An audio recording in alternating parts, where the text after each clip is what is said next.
ಈ ವಿಡಿಯೋನಲ್ಲಿ ನಾನು ನಿಮಗೆ ಪೈಪಿಂಗ್ ಯಾವ ರೀತಿ ಮಾಡೋದು ಅಂತ ತೋರಿಸ್ಕೊಡ್ತಾ ಇದ್ದೀನಿ. ಸೊ ಪೈಪಿಂಗ್ ಗೆ ನಮಗೆ 1 ಇಂಚ್ ಬಯಾಸ್ ಅಲ್ಲಿ ಸ್ಟ್ರೈಪ್ಸ್ ಕಟ್ ಮಾಡ್ಕೊಂಡಿರ್ಬೇಕು.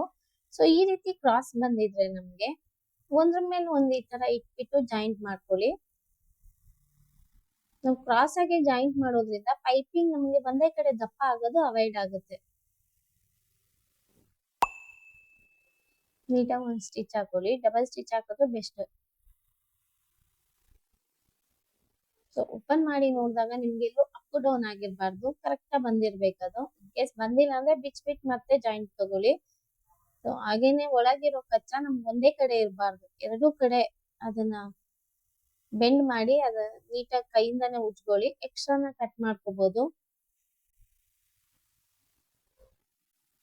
ಸೊ ಜಾಯಿಂಟ್ ಮಾಡ್ಕೊಂಡಿರೋ ಪೀಸ್ ಸಾಕಾಗ್ತಿದ್ಯಾ ಅಂತ ಚೆಕ್ ಮಾಡ್ತಾ ಇದ್ದೀನಿ. ಯಾಕಂದ್ರೆ ಇನ್ನೂ ಏನಾದ್ರು ಬೇಕಂದ್ರೆ ಇನ್ನೊಂದು ಪೀಸ್ ಜಾಯಿನ್ ಮಾಡ್ಕೋಬಹುದು. ಸೊ 2 ಜಾಯಿಂಟಿಂಗ್ ಮಾಡ್ಕೊಂಡಿದ್ದೀನಿ, ಇದು ನನಗೆ ಸಾಕಾಗ್ತಿದೆ. ಸೊ ಏನ್ ಫಿನಿಶಿಂಗ್ ಆಗಿರುತ್ತಲ್ಲ ಬ್ಲೌಸು, ಅದು ಅದ್ರ ಮೇಲೆ ಪೈಪಿಂಗ್ ಪೀಸ್ ಇಟ್ಕೊಳ್ಳಿ. ನೀವು ಜಾಯಿಂಟ್ ಮಾಡಿರೋದು ನೋಡ್ಕೊಳ್ಳಿ. ಸೊ ಫ್ರಂಟ್ ಅಲ್ಲಿ ಈ ರೀತಿ ನೀಟಾಗಿ ಕಟ್ ಮಾಡ್ಕೊಳ್ಳಿ. ಒಂದು ಅರ್ಧ ಇಂಚು ಮುಂದೆ ಇರೋ ತರ ಇಟ್ಕೊಂಡು ಪೈಪಿಂಗ್ ಸ್ಟಾರ್ಟ್ ಮಾಡ್ಬೇಕು ಸ್ಟಿಚಿಂಗು.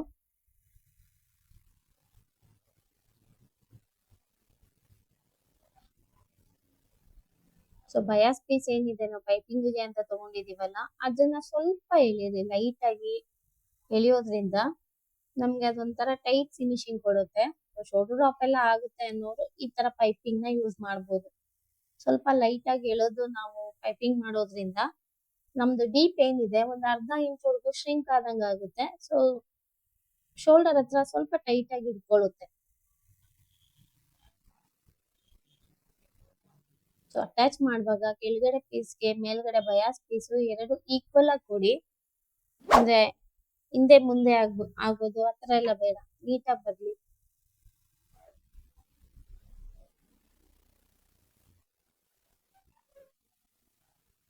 ನೀಟಾಗಿ ಜಾಯಿಂಟ್ ಮಾಡ್ಕೊಂಡ್ ಬನ್ನಿ. ಹಾಗೆ ನಾವೇನ್ ಜಾಯಿಂಟ್ ಹಾಕಿರ್ತೀವಲ್ಲ, ಅದು ಕಚ್ಚಾ ಎರಡು ಆ ಕಡೆ ಈ ಕಡೆ ಇರ್ಬೇಕು, ಒಂದೇ ಕಡೆ ಇರಬಾರ್ದು. ಅವಾಗ ಒಂದೇ ಕಡೆ ದಪ್ಪ ಆಗೋದು ನಮ್ಗೆ ಅವಾಯ್ಡ್ ಆಗುತ್ತೆ.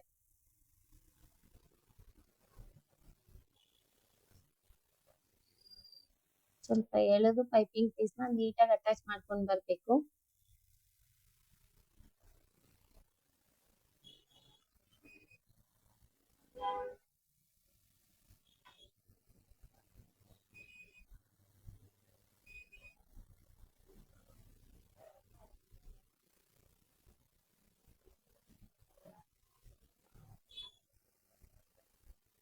ಸೊ ಮುಂದೇನು ಅಷ್ಟೇ ಒಂದ್ ಅರ್ಧ ಇಂಚ್ ಎಕ್ಸ್ಟ್ರಾ ಇರೋ ತರ ನೋಡ್ಕೊಂಡು ಅದನ್ನ ಕಟ್ ಮಾಡ್ಕೊಳ್ಳಿ, ಎಕ್ಸ್ಟ್ರಾ ಇರೋದನ್ನ.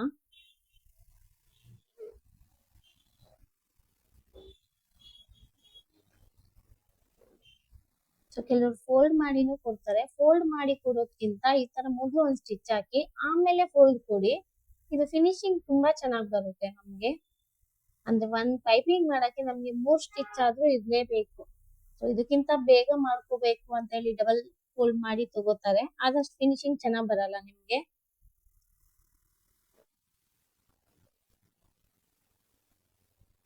ಸೊ ಕಚ್ಚಾ ಒಳಗಡೆ ಹೋಗೋ ತರ ನೀಟಾಗಿ ಒಂದ್ ಸ್ಟಿಚ್ ಹಾಕೊಂಡ್ ಬನ್ನಿ.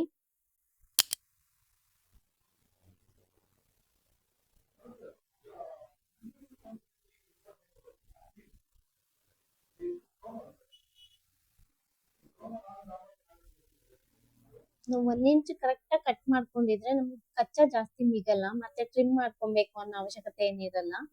ಸೊ ನೀಟಾಗಿ ಒಂದ್ಸಲಿ ಫೋಲ್ಡ್ ಮಾಡಿ ಸ್ಟಿಚ್ ಮಾಡ್ಬಿಡ್ಬೋದು. ಸೊ ಫಿನಿಶಿಂಗ್ ನೋಡ್ಕೊಳ್ಳಿ ಫ್ರಂಟ್ ಅಲ್ಲಿ, ಇದೇ ಮೇನ್ ಇರುತ್ತೆ. ಇಲ್ಲಿ ಒಂದೊಂದ್ಸಲಿ ಬಿಗಿನರ್ ಆದ್ರೆ ಅದನ್ನ ಹಾಳು ಮಾಡಿರ್ತಾರೆ. ಸೊ ಏನ್ ಒಂದ್ ಅರ್ಧ ಇಂಚ್ ಮುಂದೆ ಬಿಟ್ಟಿದೀವಲ್ಲ, ಅದನ್ನ ನೀಟಾಗಿ ಫೋಲ್ಡ್ ಕೊಟ್ಟು ಇದು ಎಷ್ಟು ಚಿಕ್ಕದಾಗಿ ಸಾಧ್ಯ ಆಗುತ್ತೋ ಅಷ್ಟು ಚಿಕ್ಕದ ಫೋಲ್ಡ್ ತಗೋಬೇಕು. ಥ್ರೆಡ್ ಪೈಪಿಂಗ್ ತರನೇ ಅಷ್ಟೇ ಫಿನಿಶಿಂಗ್ ಆಗಿ ಬರುತ್ತೆ ಇದು.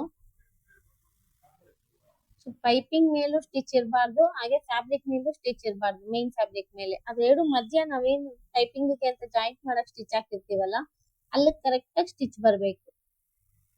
ಸೊ ನೀಟಾಗಿ ಫೋಲ್ಡ್ ತಗೊಳ್ಳಿ, ಚಿಕ್ಕದಾಗಿ ಫೋಲ್ಡ್ ತಗೊಳ್ಳಿ. ಸೊ ಅದ್ರ ಮೇಲೆ ಸ್ಟಿಚ್ ಹಾಕೊಂಡ್ ಬನ್ನಿ. ಈ ರೀತಿ ಪೈಪಿಂಗ್ ಮಾಡಕ್ಕೆ ನೀವು 3 ಸಲ ಸ್ಟಿಚ್ ಹಾಕಿದ್ರೇನೆ ಪೈಪಿಂಗ್ ತುಂಬಾ ನೀಟಾಗಿ ಬರುತ್ತೆ.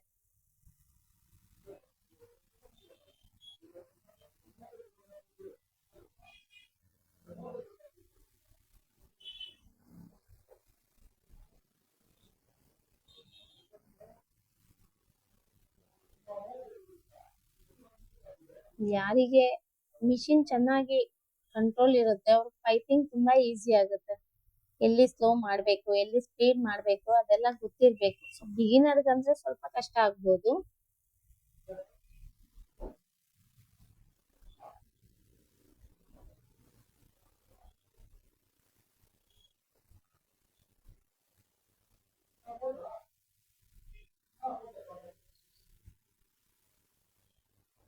ಕೇರ್ಫುಲ್ ಆಗಿ ಸ್ಟಿಚ್ ಹಾಕಿ, ನಿಮ್ ಸ್ಟಿಚಿಂಗು ಪೈಪಿಂಗ್ ಮೇಲೆ ಬರಬಾರ್ದು. ಚಿಕ್ಕದಾಗಿ ಫೋಲ್ಡ್ ಮಾಡ್ಕೊಂಡು ಕೊಡ್ಬೋದು.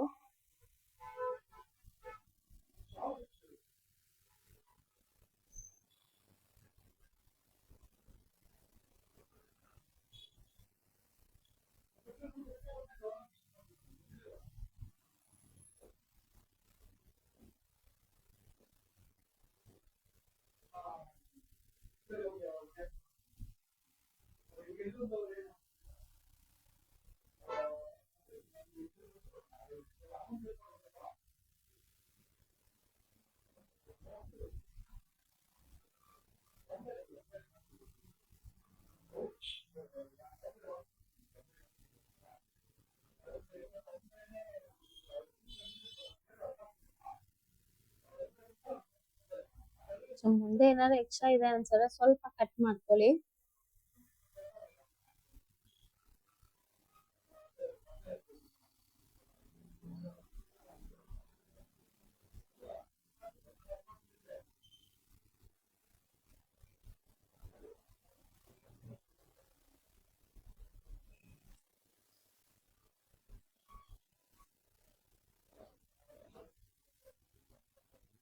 ಸೊ ಫಿನಿಶಿಂಗ್ ಹತ್ರ ಹುಷಾರು, ಅಲ್ಲಿ ನೀವು ನೀಟಾಗಿ ಹಾಕ್ಬೇಕಾಗಿರುತ್ತೆ.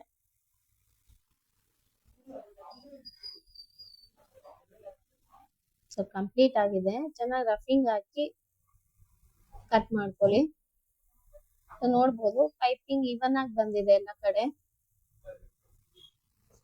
ನೀಟಾಗಿ ಒಂದ್ಸಲಿ ಐರನ್ ಪ್ರೆಸ್ ಮಾಡ್ಬಿಟ್ರೆ ನೀಟಾಗಿ ಕುತ್ಕೊಳ್ಳುತ್ತೆ. ಎಲ್ಲೂ ನಮ್ ಪೈಪಿಂಗ್ ಎತ್ಕೊಳ್ಳುತ್ತೆ ಅಥವಾ ದಪ್ಪ ಸಣ್ಣ ಆಗಿದೆ ಆತರ ಏನು ಪ್ರಾಬ್ಲಮ್ ಇರಲ್ಲ. ತುಂಬಾ ನೀಟಾಗಿ ಬಂದಿರುತ್ತೆ.